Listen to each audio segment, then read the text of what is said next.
I am AuBree LaForce. For those of you who don't know me, I was born and raised in Vermillion, Ohio, which is kind of in between Sandusky and Cleveland. So if you look at Ohio on a map, it's a little dip all the way in the center at the top. I am the youngest of three kids.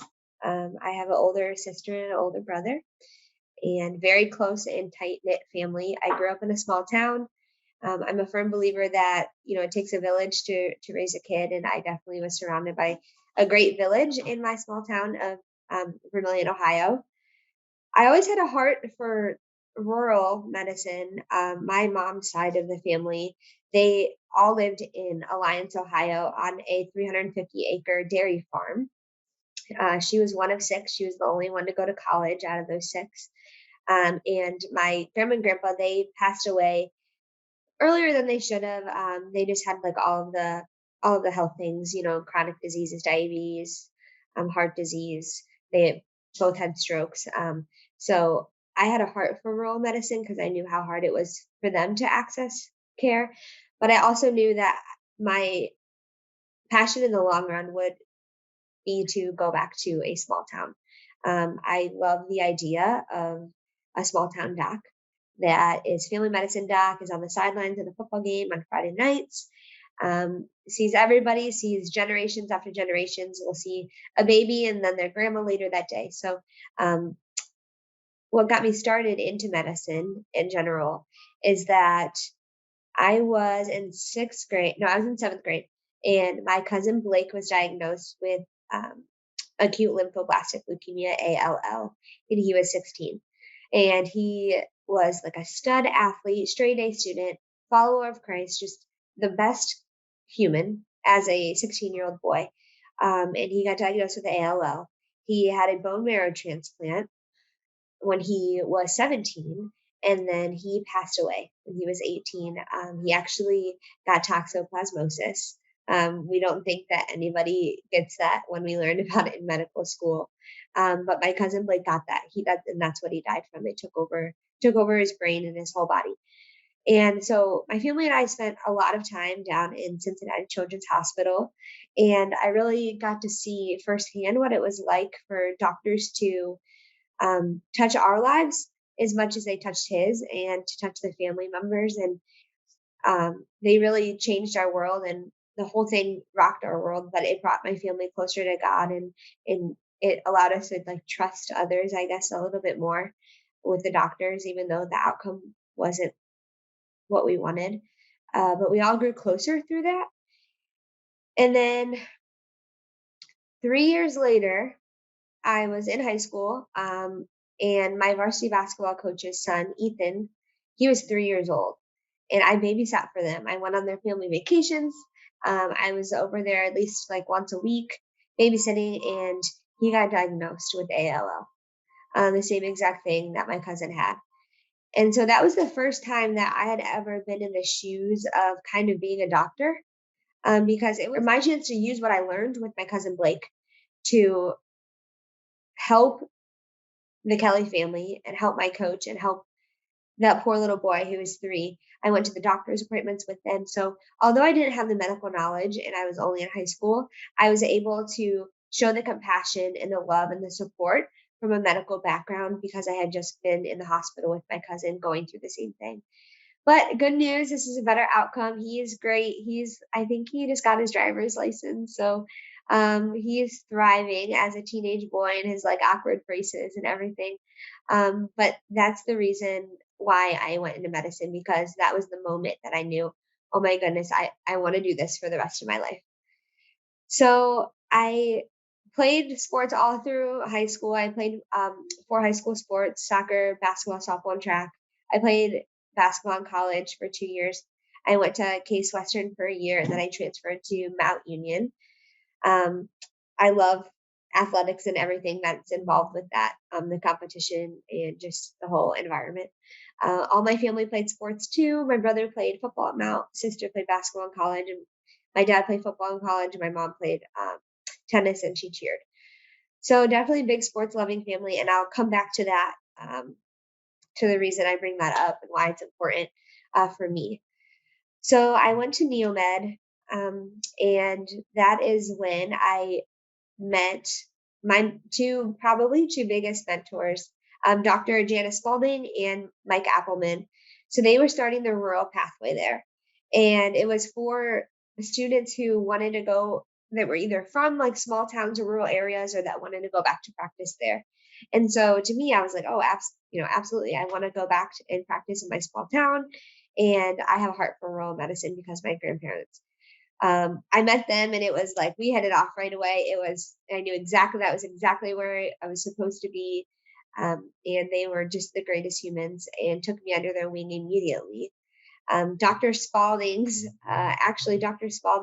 husband, his brother went to prom with my mom or something crazy. So talk about a small town living in a glass house. You never know who you're going to run into. That happened. But they were my mentors and they kind of helped guided me along all of medical school. I was in between pediatrics and family medicine when I started. I loved kids. Like I said, I was Ethan's babysitter. I was obsessed with kids. I told my mom that I wanted to be a professional babysitter when I grew up. She said, no, you have a brain. So we're going to make you go to school and you're going to be a babysitter maybe like in your free time, but you're going to not do that for a job. And so I decided between peds and family medicine. Then I talked to Dr. Spalding, and I think it was less than 5-minute conversation. And she stopped me in my like mid sentence and she looked at me and she said, "AuBree, you're a family doc." And I was like, "What?" And she's like, "You're a family doc." So I said, "Okay, yeah, I think you're right." And so the next day I come back to her office and I'm like, "But wait, what about like med peds? And I can do a little adult and a little kids." And she goes, "Fine, give up women's health. That's fine." And I was like, "Oh, shoot." And so she was like, "You can deny it as much as you want, but you're a family doc." And I didn't deny it past that day. So that was the moment I knew that um, family medicine was my calling. However, it didn't all click to me why it was family medicine until I was actually writing my personal statement. I always knew that it was family medicine and I had a crazy strong passion for it, but I guess I never like connected the dots as to why it was until I was writing my personal statement. So, which I'll get to later. But so med school, I was in the rural pathway. I started out with Dr. Spalding and Mike, and I just said yes to opportunities. I said yes to everything that they recommended, every conference they told me to go to. I said yes. I definitely prioritized being balanced throughout medical school, like doing conferences and activities and being involved with the community and with leadership just as much as I study, because I think that makes you a better student to constantly be re-energized. Why you're studying all of those hours, it's because of the people that you meet, the lives you change, the how you go to Washington D.C. and you advocate for rural funding, and all of those things fuel why you do what you do. And so I always said yes to the opportunities that they presented me with, one of which was this rural retreat that you guys are all at. I went every year that I could. And that's when I met Dr. Longnecker and Dawn and all of the different people that came to speak with us. I called a couple of our speakers that we had, and I had them talk to me and I interviewed them for my final capstone project because I was so touched by their stories. Their impact on me lasted for 4 years. It will continue to last throughout my career. So the rural retreat, those people, it felt like home. There's a way about the community that Dr. Longenecker has built, and that's why all of you are sitting in that room. Remember that time and those people that are in that room, because we all share a bond, but we all have a heart for a certain community, whether that's small town, whether that's rural, whether it's the person sitting next to you, but never let that go throughout your medical school journey, or if you're a resident like I am. There are good people out there, as much as this crazy world wants to tell us that there's not. Just remember the time that we have all had together, because that's what really matters, and we are making a difference. But anyways, off of my little soapbox. So I said yes to every opportunity. I went to the rural retreat, and then that's when I was so fortunate to be selected to go to Washington, D.C., and to advocate for rural health there. And that's actually when they passed the opioid funding bill, like the really large one in the last like 3 years that they passed it while we were there, which was pretty rewarding to see. And then I also got really involved with the OAFP. So also an opportunity presented to me by Dr. Spalding, and I got involved with the Ohio Academy of Family Physicians. I just applied. I applied for the Leroy Rogers program, which is a summer precepting program, and then I applied to be on their foundation board of trustees. So I was accepted, and I served all 4 years on the foundation board. And now I'm on the board as a resident. So I think this will be my 5th year on the foundation board of trustees for the OAFP. I do it for the people, the community. They're all such wonderful humans to work with. They refuel me every time I go to a meeting. And so that's what I did with the OAFP. And then they asked me to be the representative to the AAFP on behalf of Ohio. And so I went to the national conference for the AAFP as the Ohio delegate to the Student Congress, where I sat and I voted, and I represented our state. And then there I was convinced to apply for a leadership position in the AAFP, which I did. I actually applied for, I think, one of the board positions.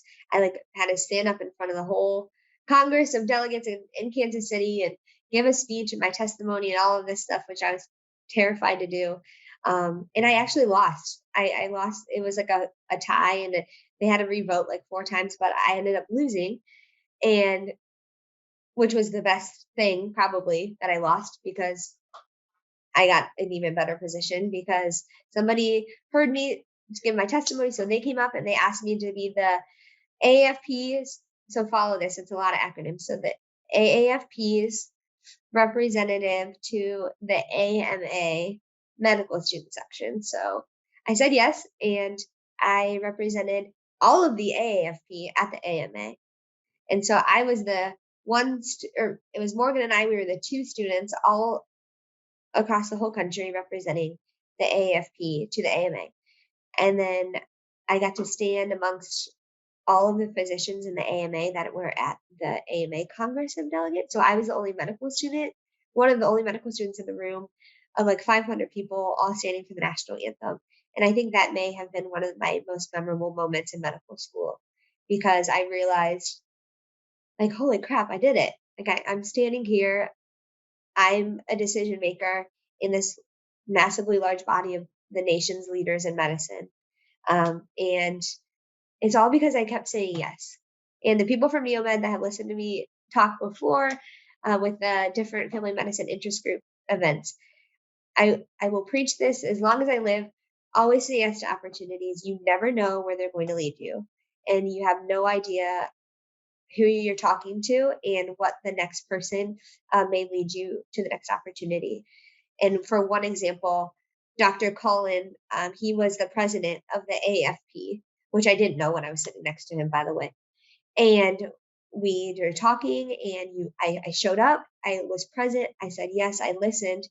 And if it wasn't for COVID, I would have been living with him and his family in his basement in Alaska, doing a rural rotation my 4th year of medical school, all because I said yes. I was present. I engaged. I sat next to him accidentally, and I don't want to say I took advantage of the opportunities, but I dove in and I was present. And that, I cannot tell you guys enough how important that is going through medical school, because opportunities are out there and you just have to say yes. And so that led me to the AFP. And then now all of a sudden I am the national chair for national conference, and that just finished up in July. So I was on the Commission of Education and the national conference chair for the AFP, which is fantastic.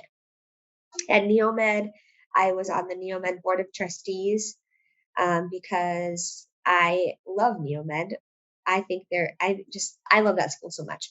And I have a strong passion for the people there and the faculty and everyone that makes up that university. And so I was on the board there, which was a fantastic experience.